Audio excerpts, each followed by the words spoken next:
Welcome, everybody. Hi. Hi, we're just people are still trickling in, so we'll just give it a few minutes.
We'll just give it another minute or two to see if other folks are going to join us.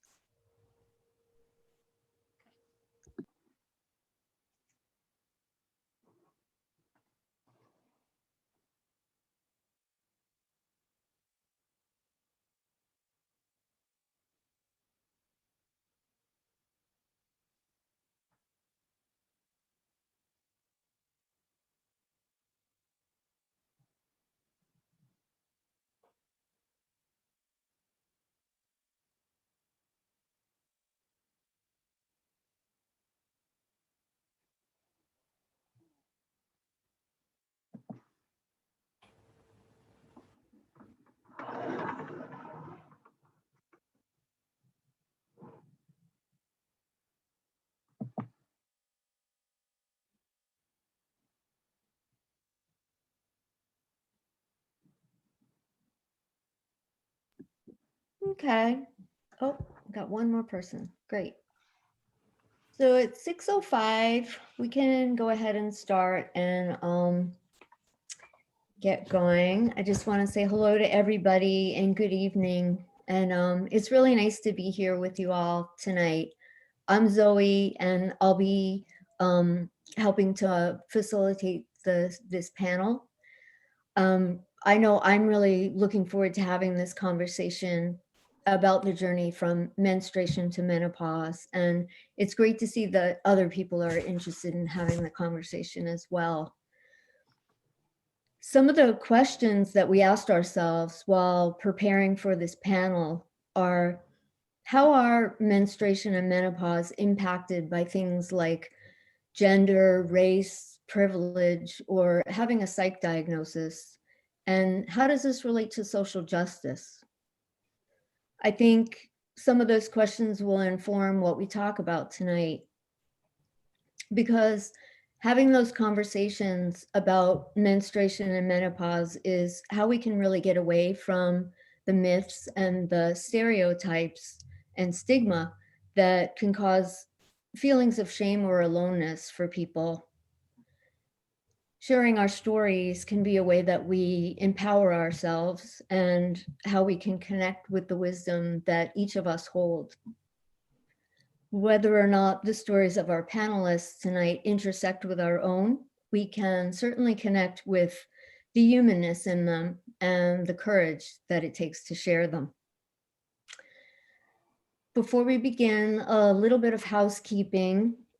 The panel will be recorded and the recording will be made available after the event.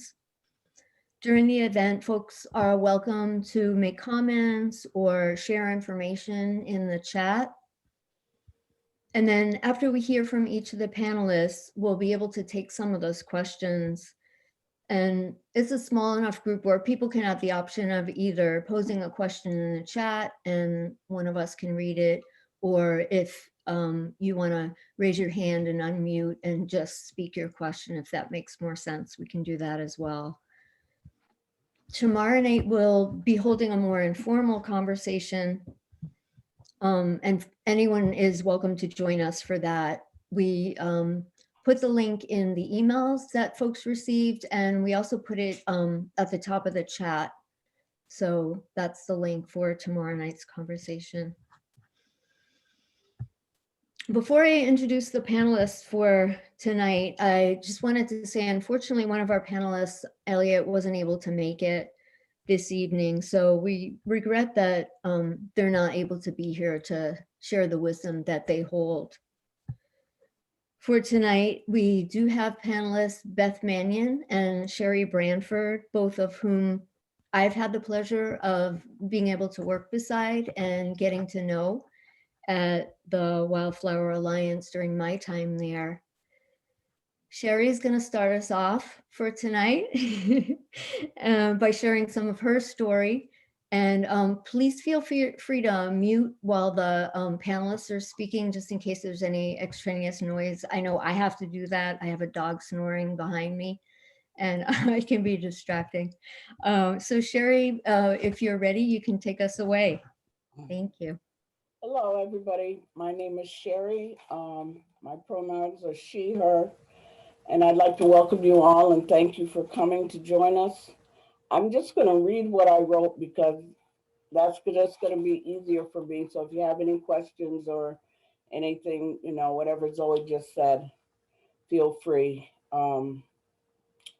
Here we go. My first memory of having a menstrual cycle was going to the store around the corner for our housekeeper. She sent me to buy tampons. I was about 12 and not really developed. While I asked for tampons, I still remember the look or the sneer on the face of Mr. Frazier. I was so embarrassed. He had to go to get them. I was so very uncomfortable. From that time on, I would look for them myself, but always had a note that I wrote myself, or I would walk to the floor box to the grocery store so I could just get them and get out of the store so I wouldn't have to ask for them. My younger sister started to menstruate before I did. Our housekeeper sat us down on the stairs and tried to explain what was going on. Remember back in the 60s, it was not talked about openly as it is now. All I could think of was that Dale had started before me. I started when I was about 13 years old. Pads were kept in the bathroom since my sister had already started. I hated the pads. My first experience with a tampon was very uncomfortable. No one told me you had to take the cardboard off as it was inserted. An older girl at school told me how to use it in the girls' shower room one day after a gym class. What a relief. The only warning was that once you had your period, you could become pregnant. No one talked about it.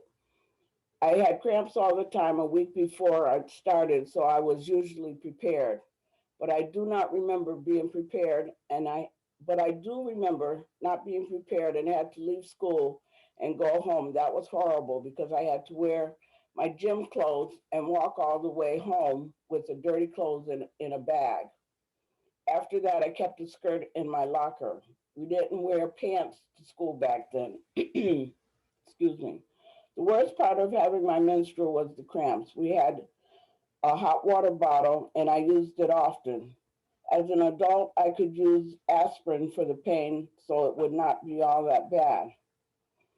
I could not wait until for menopause. I've always been cold, and I was told that during menopause you would have a lot of sweats. I could not wait to be warm. Um, what stands out was it was awful. No cramps by now, so no warning. I would bleed for 2 or 3 days, stop. 1 week later, I'd bleed a day or stop. 2 months or so, maybe later, 2 or 3 days, and it continued that way for quite a while. Nothing was regular, so I had to always be carrying tampons with me. Sometimes it would be so heavy, I could not use the tampon alone. To be safe, I had to use a pad also if I had to leave the house. I had to use a pad also if I had to leave the house. I wasn't diagnosed with a mental challenge until later in life, so menopause was already in process. We tried the drugs, what are they called? I forget. That you go through. What are they? I can't think the name. But anyway, we tried the drugs, but that seemed to make the bleeding worse. So I stopped using them. In 2014, it was crazy. I would stand up and blood would gush out. I was afraid to move. The clots were huge, but doctors didn't believe me until I took pictures of the clots on the pad. I remember a lady I was working for gave me a bag of Depends to wear since it was so bad. I ended up having a total hysterectomy in 2014. I was very depressed for a long time after the surgery. I did not feel complete. I was afraid to have sex for fear my partner would know nothing was there. I never told the man I was with about it for fear of rejection. It was a lonely time, but I could talk to my best friend about it. She was 20 years older than I and had had a hysterectomy many years before and could relate to my fears and was able to help me adjust. So that's basically about it for me. I hope I didn't miss anything. Okay. Can we give Sherry a hand? You don't have to, but thank you. Thank you so much for sharing that part of your journey, Sherry. And I know it was stepping outside your comfort zone to come and hear and speak and talk about something as personal in your life. And so I just really appreciate that. I think we all do. And, the best part about going first is now you can just chill out and relax and enjoy the rest of the panel. Okay, thank you. Thank you, everybody, for listening. Yeah. Thank you. So next we're going to hear from Beth. And whenever you're ready, Beth, you can take us away. Well, thank you, Zoe, and awesome job, Sherry. So my name is Beth Mannion, and my pronouns are she, her. And when I think back to like the late 1970s, when I was in 6th grade, there was a book circulating around our classroom. And some of you may remember it. It's called Are You There, God? It's Me, Margaret. And the main character had several threads to her story. And one of them was wondering when she was going to get her period. And her classmates were talking about getting their periods and who would get it first and who would get it last. And that really rang true for me because that was exactly what was happening in my 6th grade classroom. And, you know, who would get their period first, who would wear their bra first, who would wear it last. And that was just something that, you know, we were pretty focused on. And I finally got my period when I was 13. And I remember my mother had purchased a kit for my sister and one for me. And it had pads inside, and it also had a brochure or a pamphlet with like little cartoon drawings so that we could kind of get an introduction to our periods.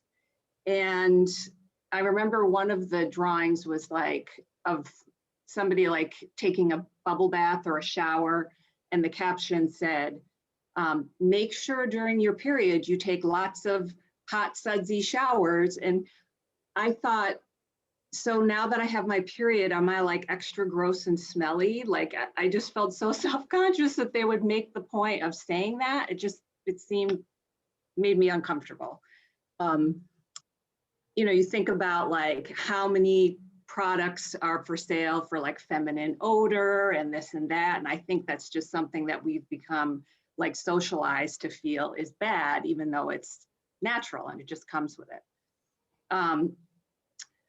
Let's see, another thing I think about when I reflect on my periods is I've had a history since I was like 17 or so till I was in my mid 40s of anorexia, like not eating enough to really support my body and to feel what was right for me as far as healthy goes. And it did get pretty bad sometimes. And often with anorexia, you actually end up losing your periods because I guess you need to have like a certain amount of body fat or to weigh a certain amount to get your period. So there was always like a lot of pressure on me with the doctors and therapists that I work with on getting my period back. And I remember that I was at this inpatient eating disorder place out in Toledo, Ohio. I was there for several months. And one day, all of the patients were gathered in a room, and then all the clinicians decided to come into the room and talk about us and read from our charts, which I'm pretty sure is illegal, but that's what happened. And they got to my chart, and my therapist announced that I had just gotten my period back after missing it for like a year. And I was so embarrassed. And it was like really loaded for me because that meant in my mind that there was like more of me now in the world as I was regaining weight. And that felt really terrifying because for me, anorexia wasn't like really about just looking nice. It was a way to feel safe in my body because I'm a rape survivor and I'm a sexual abuse survivor. So having less of me in the world and being smaller felt safe. And, you know, as I got my period and if the weight was coming back, I started to feel really vulnerable. So there was that sort of pressure feeling around getting my period because sometimes I go without them for like a year at a time or more. So anyway, I'm going to talk mostly about my experience with menopause, just because that's where I am in my life right now. I'm 52. And also just like a little bit about language. Like I'll probably say mostly like menopause or going through menopause, but I'm pretty sure I'm still what they call perimenopause, which is like the years leading up to menopause.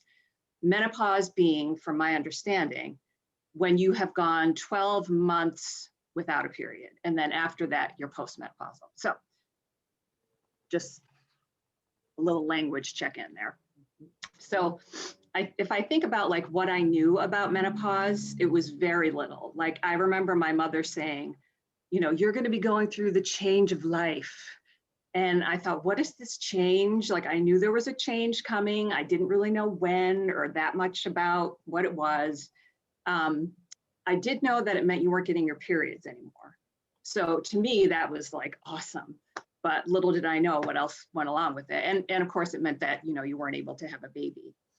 And I remember like seeing my mom and, you know, other relatives like having hot flashes and kind of talking about it, but it was still like this mysterious thing. So I knew way more about periods than menopause. I knew more about periods before I got my period than I knew about menopause. So if I think about like the first signs that I was going into this perimenopausal transition, I was about 47 and I started to get some like mild hot flashes, and I also started to get migraine headaches. And my gynecologist told me that your hormones shifting around can sometimes cause migraines. So, and I used to take black cohosh, it's an herb, and that actually really helped me for a while until it didn't. when things started to get more intense for me, like around 50, my hot flashes got more intense and bothersome, and I started to get night sweats where I would wake up in the middle of the night and I'm like drenched with sweat, and I had to change my pajamas or whatever. It just got really uncomfortable. And I noticed that I was starting to get kind of forgetful, but I think that's probably just part of aging. I don't know if it's really menopause, but definitely noticing like fogginess in my thinking. And, you know, there's other stuff going on for me that speaks to that, but I really am pretty sure that menopause kind of contributed to it. The emotional struggles that I have encountered, I was not prepared for. I was not prepared for that. Really unexpected and very difficult. And that looks like it's like reactive or like reacting to certain things in a way that typically I wouldn't, like just being easily irritated by things or really tearful.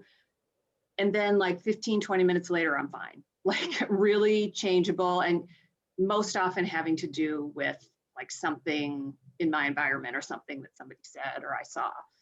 And it really became impactful. And I would say of all of the different things I was just talking about, like the night sweats and the fogginess, the emotional piece was just as bad, if not the worst. And I think one of the reasons I wanted to do this, have this panel, is to sort of talk about someone, myself in this case, who's had a lot of experience in the mental health system, has a psychiatric diagnosis, and what that's like in trying to understand the emotions that come up for me around menopause. I have had lived experience with stretches of time when I have been like cemented down into dark, deep depression, so bad that sometimes I wanted to die, and I did try to die once.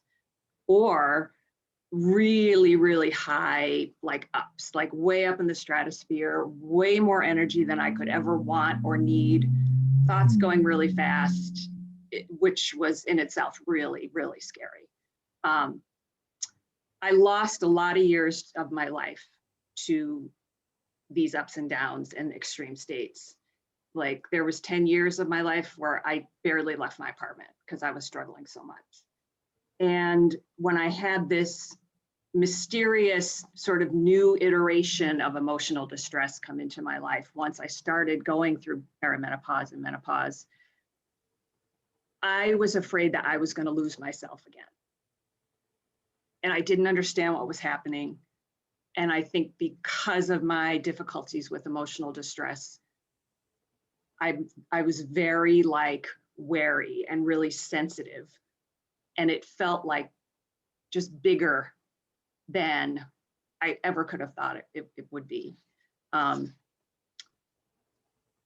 So I decided I would talk to folks around me, talk to my mom, talk to my sister who had already gone through menopause, read about it, also tap into like my inner wisdom and kind of like center myself and figure out like, what is this?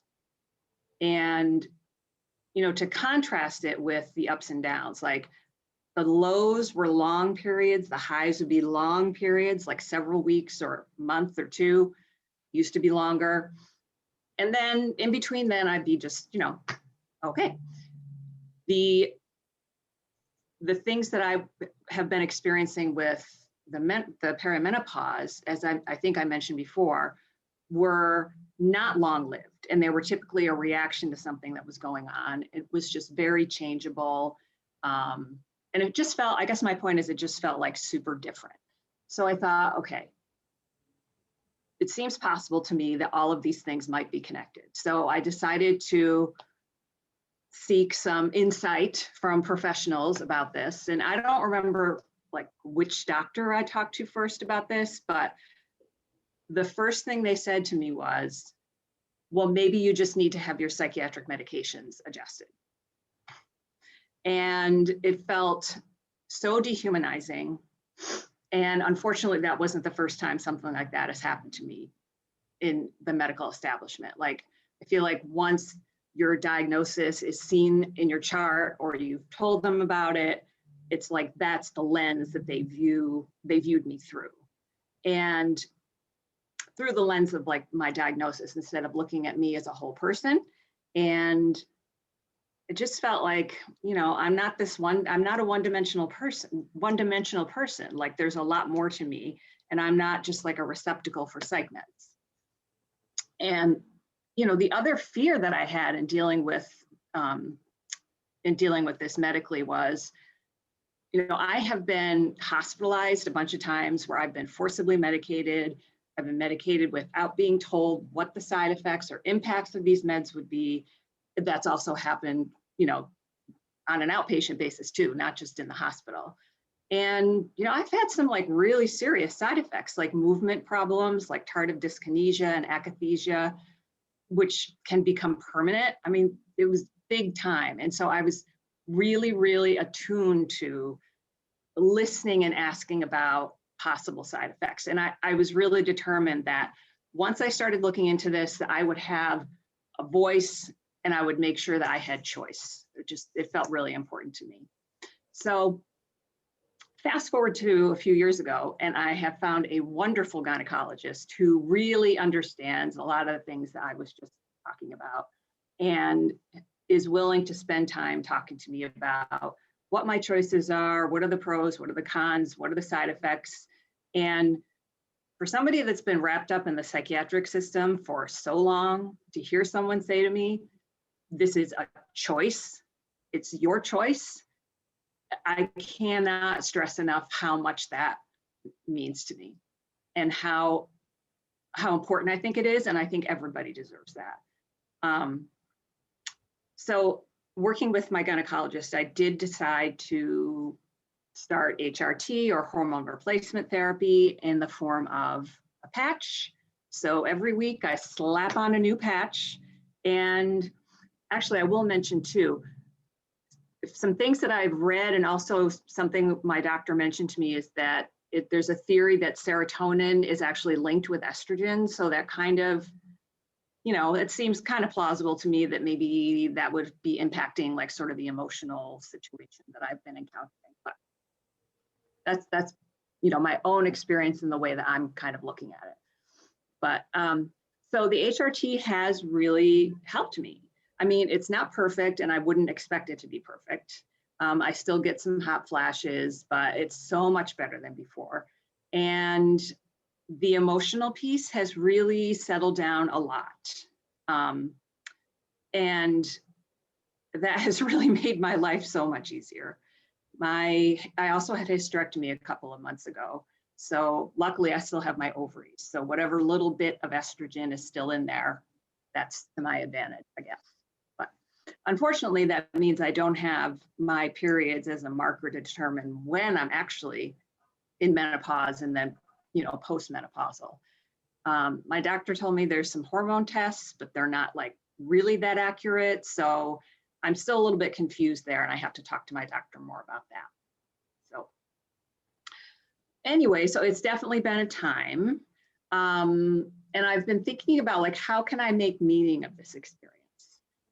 That's making meaning of my experience with the ups and the downs and the extreme states and feelings of wanting to die, being able to make meaning of that instead of just thinking this is something in my brain that's misfiring, to realize that it's multi-layered and it's complex and it has to do with trauma, and you know, it's not a one-dimensional thing. I'm looking at this experience of menopause similarly.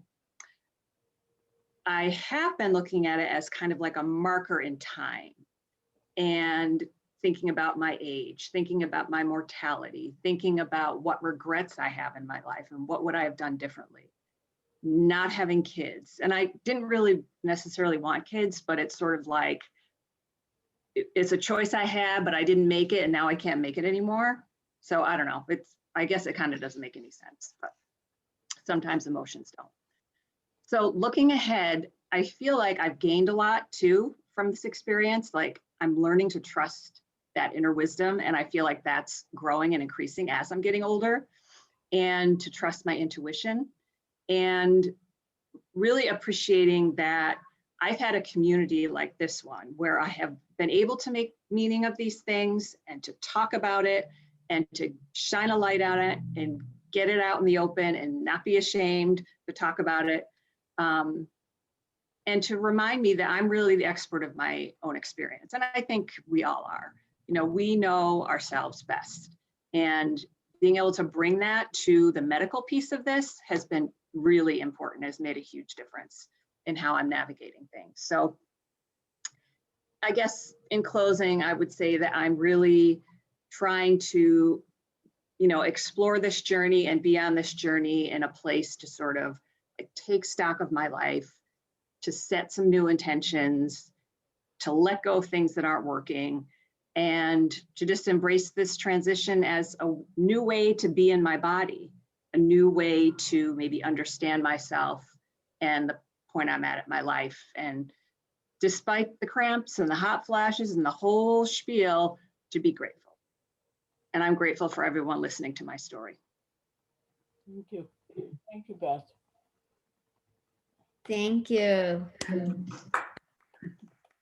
you. Always a pleasure to hear you speak, Beth. Thank you. Yeah, thank you for sharing that part of your story.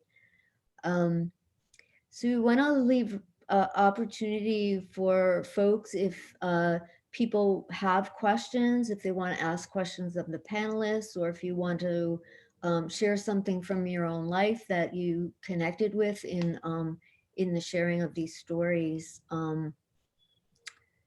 Like I said, either feel free to ask that question in the chat, or just raise your hand or unmute and speak and let your voice be heard.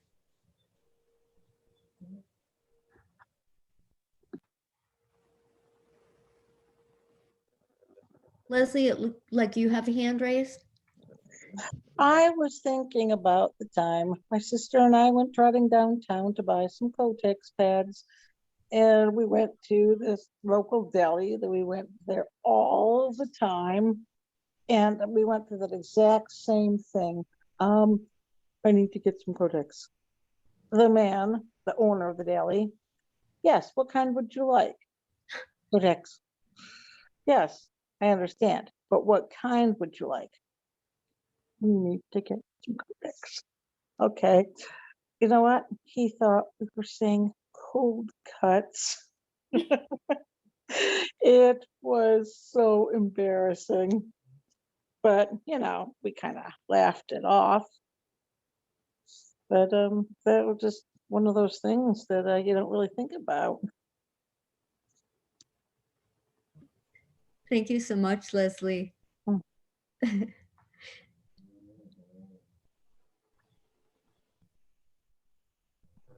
I'm really regretful because I had another meeting that I was in and I couldn't get here. So I didn't know if this would be on replay because I would love to hear more of what I only heard the end of the last speaker. So Beth, thank you for sharing. Yeah, so I don't know how to just come in and ask questions or something when I don't really have the background. That's okay. We're glad you could make it for the time you could. And I announced at the beginning, this panel will be recorded, so you'll be able to have an access to the recording after the event. Oh, that's fantastic. I just remember when I saw my gynecologist, and like I have been celibate a lot as time went on in my life, and I wasn't celibate at the time, but I was like really at that changing time. And I remember just the coldness and everything of the way she told me. Like it wasn't like gentle or thoughtful or considerate of anything. It was just sort of like very much just a number of that hormone I forget what it's called, that just tells you like matter of factly you're on or you're off, kind of in terms of being able to procreate anymore. And I just hated that. I hated so many experiences I've had with gynecologists.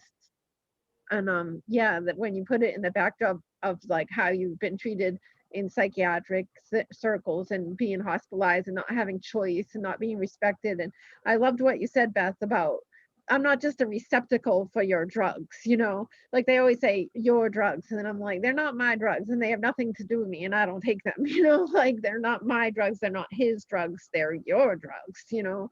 I don't know. There's just so many offenses I have in the medical world and in the world in general. It's just hard stuff and not very thoughtful area of, like, medicine isn't thoughtful or sensitive. I don't know. Thank you for sharing that. Megan, it looks like you have a question or a comment. Yeah, I do. Thank you so much. It's a comment that I'm just so grateful and appreciative of this panel and the opportunity to like shed some light on this subject. And I also was really unprepared for the impact that perimenopause or menopause would have on me and the emotional part of it. I'm calling it second puberty because that's how I'm experiencing it. Like my body is so whacked out. My emotions are so whacked out and it's unpredictable.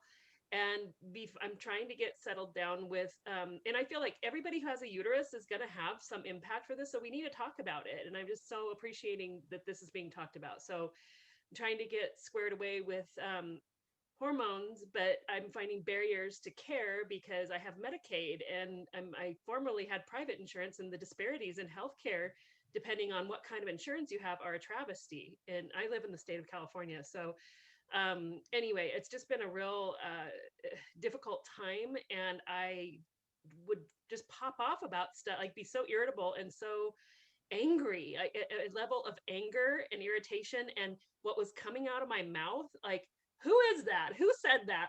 That is not who I am. And it was actually really disorienting. That has calmed down a bit, but now I because also, yes, I have psych diagnoses. I also am a survivor of eating disorders and have had amenorrhea, no period for periods of my life. And that didn't occur to me as part of the constellation of what I'm going through until you mentioned that, Beth. So thank you. And thank you, Sherry, for your story too.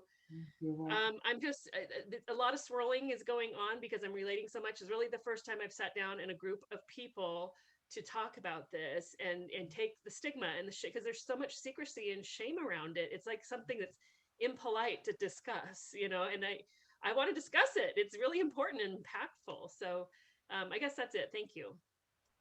Well, it's easy to discuss now, but back in the 60s when I was coming up, it was not even a commercial on for nothing, you know, and it wasn't talked about at all openly. You know, it's like you said, it was all discreet and you kept quiet about it. You didn't talk about it. Anything you learned from your friends at school who didn't know any more than you did, you know. So it's good that, you know, we can talk about it now and share, maybe make it easier for the next person coming along or going through what you're going through. You can relate to somebody that understands you. Yeah. Thank you. I'd like to jump in. Hi, yeah. Well, thank you for this space. Hearing your stories has put me into thinking. My story is the following.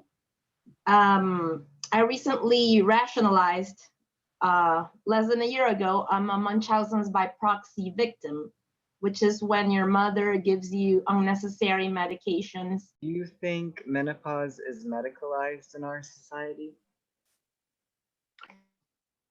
If I could speak to that, yes, I do.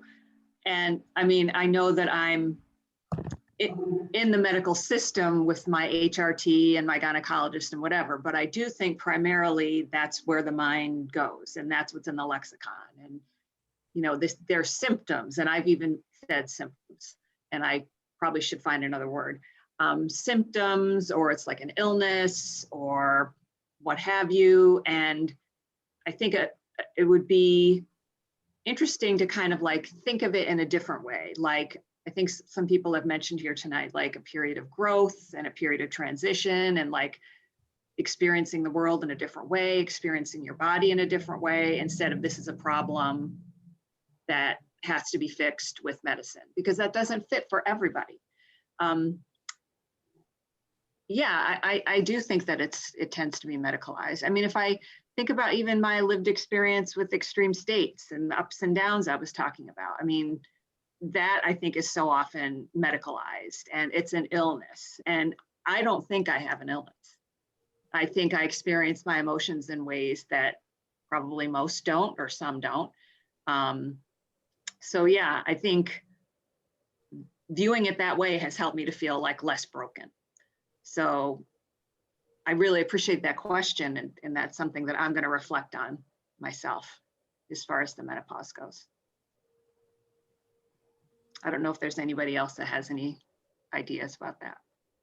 Yeah, that's such a good question, Riley, because if you think like, if a person was going through menopause and wanted to get some support, like what is there out there? Like a doctor, it doesn't seem like unless someone really has the means to go to, say, an acupuncturist or an herbalist or something like that, those of us who if we want to access support, have to use our healthcare cards. And so then it does become a medical issue. Megan, I don't know if that was a hand up. Go for it. It is. Thank you. I did want to make sure I take space and make space and not take up too much of the space. So if there's anybody who hasn't shared who wants to, I want to make sure and leave time for them. But first, I wanted to just mention, I want to stand in my privilege as a cisgender person and say that not everybody who menstruates or goes through menopause is a woman. Right. And so people who have uteruses and ovaries who are not women also have menstruation and menopause. And I'm learning to change my language to reflect that. This is just part of my my growth and my evolution. And then I also wanted to say that this is so complicated and so multi-layered, and yes, it is medicalized. It really is. And I feel like whatever choice we make, and it is our choice to take, HRT or not, or take black cohosh or not, or do acupuncture or not, that Right. it's so important to have informed consent. And that means for me, I'm going to be digging around and looking at the articles and looking at literature. And I also know that not everything produced by the medical establishment is believable or credible to me. And that there are circles of people who have been through this shit for the millennia who are talking about it. This is one of them. So, there are, I belong to a peer support group called Elder Queer, and it's for people who are queer who are in this phase of life. And we're starting to talk about, we have different topics each month. And so there's a lot of stuff online, and I also don't believe everything I read. So I'm just really encouraging us to follow our own intuition, see what's out there, read all about it, get different opinions, all of that. Because like with psych meds, for me, I had to get so many different points of view on it and ultimately make my own decision. And this is the same. And then one last thing is that medical advocacy thing. That is a personality privilege thing. It is a white privilege thing. It is a, cis heteronormative privilege thing to be able to stand up and say, hey, wait a minute, I am not getting my needs met, and I really honor the people who are able to speak up like that, who are, don't have the privileges, that don't have the background to do that. And it's so imperative because we all deserve to have the care that we need. Yeah, and I just support and honor the people who are talking about doing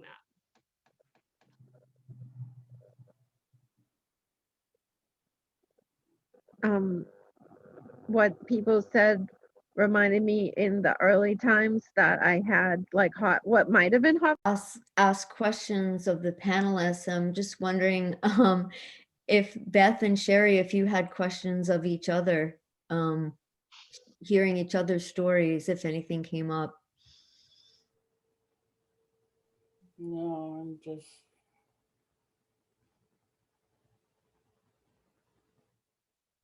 No. I don't remember what I want to ask, and if I don't write it down, I don't remember. Guess that's part of the age thing. I don't know. But I enjoyed hearing everybody talk and ask questions.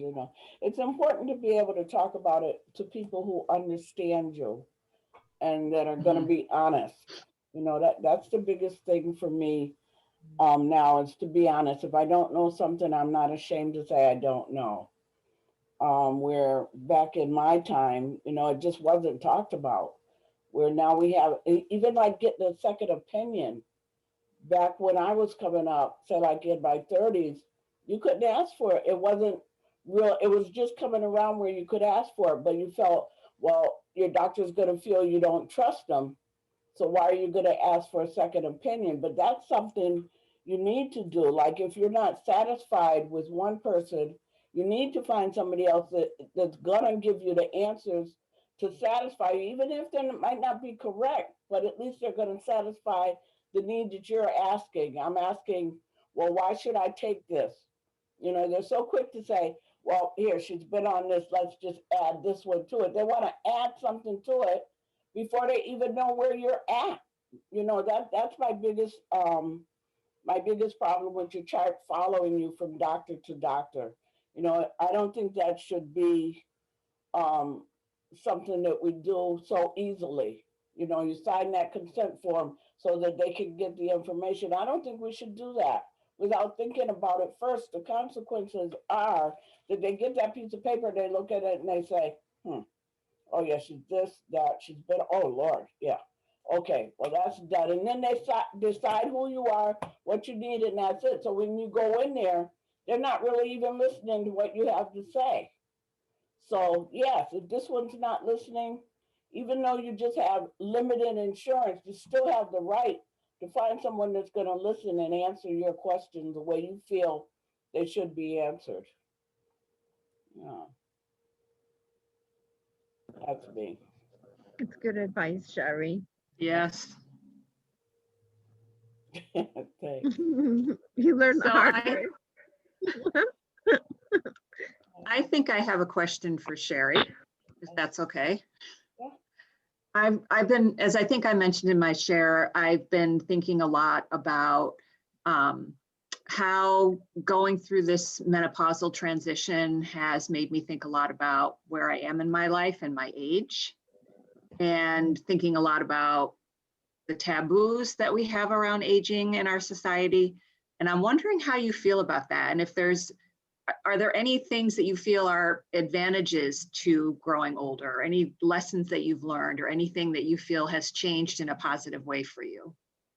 Well, you know, it depends on how you feel. You know, you're getting older, not necessarily, it's a number. If I was to tell you my age, I'm going to lie and tell you I'm 39. You know, in actual, the 70, you know, it's like sometimes being this age, you don't really feel it. You know, you have to, I think I'm at a point now where I just want to embrace life. I just went through something really horrible a couple weeks ago, and it just made me appreciate what I have. You know, if you ask me how I'm feeling, I don't have any complaints. It was like so close to thinking you're gonna die that nothing matters. All this little, like, I can smile, I can tell you this, that, and the other. And I'm blessed to be 70, really, and have the health that I think I have. And when it comes to the knowledge, you know, I lost a lot of my life because I drank for 40 years. So sometimes maybe I'm just 20 years old. In my head, maybe I am really 39 because I lost so many years. So now I'm at an age, like I said, going through that has brought me to a light I cannot even explain to you. It's just given me like a new lease on life. You know, I don't want to complain about not having money. I don't want to complain about anything. You know, I just want to live and enjoy and appreciate. And if I can help somebody else to not go through some of the misery I've gone through, that's one of the advantages of being this age, that I can sit and say, yes, well, I did this and I did that, but maybe you don't want to do that. And just by being honest, that's the biggest thing I think we have to send down or to share is to be honest. Don't try to make things into some big, great, you know, fantastic whatever when it's not. Alcoholism is a disease and it destroys your life, destroys the life of other people around you. So when you're given this chance to do something different with your life, that's what you do. That's what you embrace. You know, that's what I live for. I live to tell my story so that hopefully somewhere down the line, I can touch somebody and tell them, what I've been through so they don't have to go through it. My grandkids even, you know, I have kids that have never seen me drink. I don't knock anybody. If you can have a drink, fine, but I cannot do that. And I'm able to share that now, where before, oh my God, you know, when I first, that's a whole nother thing. Never mind. I'm sorry, Beth. Did I get off the subject there? I did. You answered the question beautifully and more. Thank you, Sherry. Sorry. Yeah, thank you. It looks like there's a question for both of you from Carol, asking about having a hysterectomy, and whether you think that may have helped or made things more difficult. You want to go first, Beth?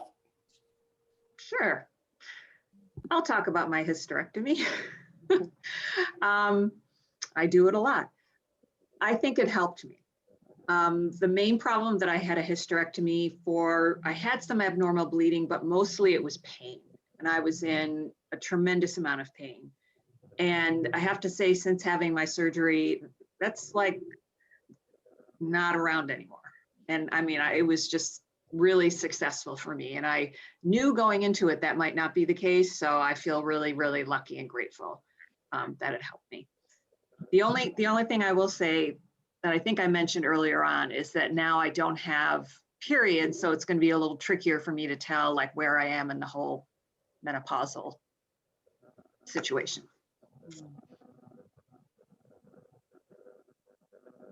Well, for me, I think it helped because at least it stopped the bleeding and it just gave me a relief that I don't have to worry from this week to the next. Is it going to happen now, or am I going to go 2 weeks and then have it for 3 days or 2 weeks or whatever? So yeah, it was hard at first to accept it, but in the long run, it's much, much better, you know, for me anyway. Yeah, it's much better. Did that answer your question, Carol? Thank you. I was gonna ask for each of you what it was like to prepare your stories for this panel and to like think about some of these things that, you know, have affected your life, early life, as well as, you know, present day and so forth.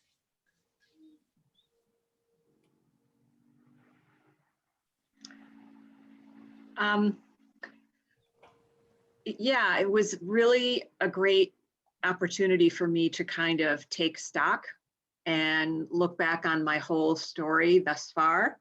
And it really has, I don't know, maybe solidified or enhanced my determination to really see what the good is at being my age, at, you know, going through this journey to menopause. What have I learned, and thinking about like what could be next. Thank you. Well, for me, right now it was, well, you know, it was hard. I wasn't sure what to say, wording, and I guess it took me back, you know, to my childhood, to those first times going in the store.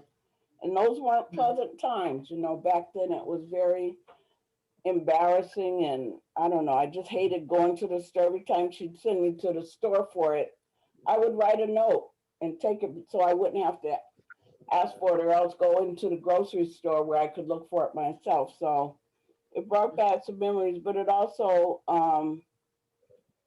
it's good to see that things are open now. You know, kids don't have to go through all that humiliation. It's talked about, like this book, someone mentioned, Hello God, It's Me. I have 2 nieces that might benefit from reading something like that. So I want to thank you for that. I wrote it down so I'll remember to look for it. But yeah, it's good to be able to remember where you were and see where you are now. Thank you, Sherry. Carol, were you raising your hand? Yeah, I had to find my mute button. I just wanted to say Thank you to Sherry and Beth very much. I had a hysterectomy because I was having some troubles with my periods and stuff, so I kind of could relate to that. But I was just wondering, like, is there a time frame, like even after the hysterectomy? Because I don't know much about it. That I do get like chills or hot flashes, and I didn't know if there's like a certain time maybe you're Oh. done with menopause. Oh, okay. Yeah, I mean, okay, now I think I understand the question. Sorry. I still am getting mild hot flashes and some night sweats, but they're very mild, much milder than they were before I started the estrogen patch. I haven't really noticed a change since the hysterectomy. It's been pretty much the same. So I guess that's pretty much what I can offer. And as far as like knowing when you're through it and when you're done, I mean, I'm kind of in the dark about that too. So So it can be so confusing. Yeah, mine was Thank you. 2014, and I don't know. I don't think I paid any attention now, you know. Right. Well, I was in my 40s when I got my hysterectomy, and I kind of went through that whole feeling of feeling, am I still going to be a woman? Am I going to, you know, how am I going to be with my partner? And of course, now I don't have to worry about being with a partner. But it was kind of a very much of a insecurity and uncomfortableness with it after having it. So, and I also noticed, like, I don't know if anybody else has gone through this, but you were talking about hormone therapy, but dryness after the hysterectomy. Yes. Oh, yes. Okay. I had dryness even before the hysterectomy. It's, what can I say? I did not really expect that was going to be part of the whole menopause package, and it sucks. And like, sex isn't really fun when it's like sandpaper down there. You know, I'm not motivated.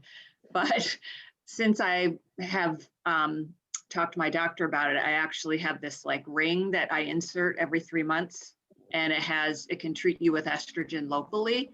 And that really has been helpful because it was really bad. It was like painful and itchy, and it wasn't fun.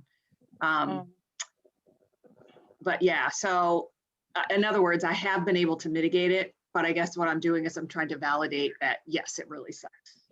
It's difficult. Thank you. Yeah. Thank you both. Thank you all. Welcome. I know we've got a few minutes left, and actually I wanted to, if you don't mind, Lee, if I ask you a question about, because you mentioned working with students, do you find that young people are more freer to talk about the topic of menstruation than like, you know, like you were as a kid, or is there still stigma, shame, and all that? Yeah, thank you for that question. That's interesting. You know, I feel like it sort of depends. I mean, I definitely, again, I think working in some of the districts that I worked in too, like working in more like urban districts, and even and Brookline, Massachusetts is right next to Boston. So there's a lot of energy, and kids are, I guess I say that in terms of just like that, generally sort of like the culture of the schools is that students are more open, and like, so the female students will just say like, stop touching me, I have cramps, get away from me. You know what I mean? If one of the kids comes up and is like poking or something. So there definitely is, I think, more openness in terms of young women just being like, or young students who are having cramps or not feeling well or whatever they're experiencing, to just grab a tampon and, oh, do you need a tampon, and grab one out. So there definitely, I feel like there's more openness in that way. I'm not quite sure with when it comes to the like dialogue or relationship with teachers, though. That would be a good question. I mean, again, I sort of harken back to my experience even in the late 90s, and like walking up to, like I'd mentioned about, you know, having to walk up to like I had this like walking up to my social studies teacher in sophomore year, and like just telling him that I didn't feel well, rather than just saying I had cramps, you know, because I'm like wanting to make sure that his ego was intact for some reason. And I'm not really sure why I felt I needed to do that. There's lots of things going on there that are systemic for sure, but I'm not sure how much that occurs today. I haven't necessarily been as present because I'm the female teacher, so, you know, so if a student comes up and says something to me, so I generally feel like there's more openness.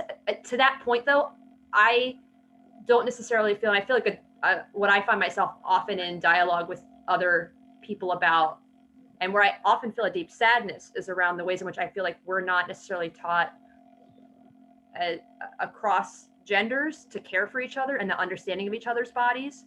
So like, putting the situation of, you know, a young male student coming up and like the female, she's sitting there like with her head on her desk and is like, oh, I feel terrible, you know, and doesn't understand or have any knowledge of what her experience is in order to just stop pestering her, you know, or how to even support her in that space, or them, or whoever the person is that's experiencing it, you know, of whatever gender. So there's just not, so I feel like is still completely absent. And so I don't know in what ways we're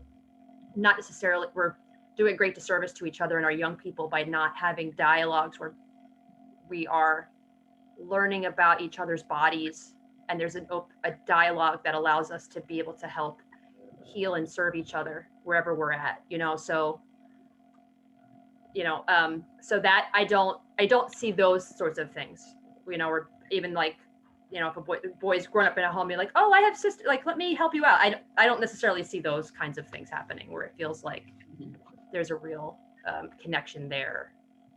It's just, I think the young women, you know, generally feeling more empowered to just say what they're dealing with, you know, in the moment. Thank you for that question, though. I did have not that I want to acknowledge time. I wanted to, again, coming here this evening too, I'm continue to be curious as somebody who is potentially serving people. I in terms of accessing resources, I think about it even in terms of like people who are undocumented, or people who are in detention, you know, people who are going through life changes and situations with the body, menstruation to menopause, and not necessarily there being a fear around even accessing doctors in so many ways because of having information. So I don't know, and I'm raising that necessarily that I'm seeking a response from anybody here, but just wanting to like hold space for that as another barrier to even these dialogues, and even accessing these kinds of spaces that you're all facilitating here this evening, in addition to the actual medical support that people might need. And I'm not really sure how to for people in that way, you know, aside from myself, aside as an individual, just being present for people. But thank you. Yeah, thank you. I mean, when I think of access, sometimes I think about, you know, people being able to buy, especially young people, you know, if you don't have that relationship with a caregiver, you know, how do you access pads and tampons? I think there's more of a movement to have those supplies be free in schools, but not so much for people who are unhoused. There's, you know, no benefits really pay for that. You know, if you get food stamps, you can't buy those things with your food stamps. And that's a challenge for a lot of people to have to decide what to spend their money on, food or sanitary supplies. I know we've only got 2 more minutes left, and I just wanted to say thank you to Beth and Sherry for you know, for sharing your stories and for being here. And I also want to thank Cora for all your help with the tech support, which is a challenge to some of us. And as well as thanking everyone who made the time to be here tonight and to be part of this conversation. As we mentioned earlier, the recording will be made available. And we're also going to be sending out a follow-up a letter with some resources related to these topics, articles that may be of interest. And so I just want to say good night and thank you to y'all. Thank you, everybody. Have a blessed night. Thank you. Thank you. Thank you, Thank you so everybody. much. Thank you so much, everyone. Take care. Thank Take you, care. Cara. Thanks.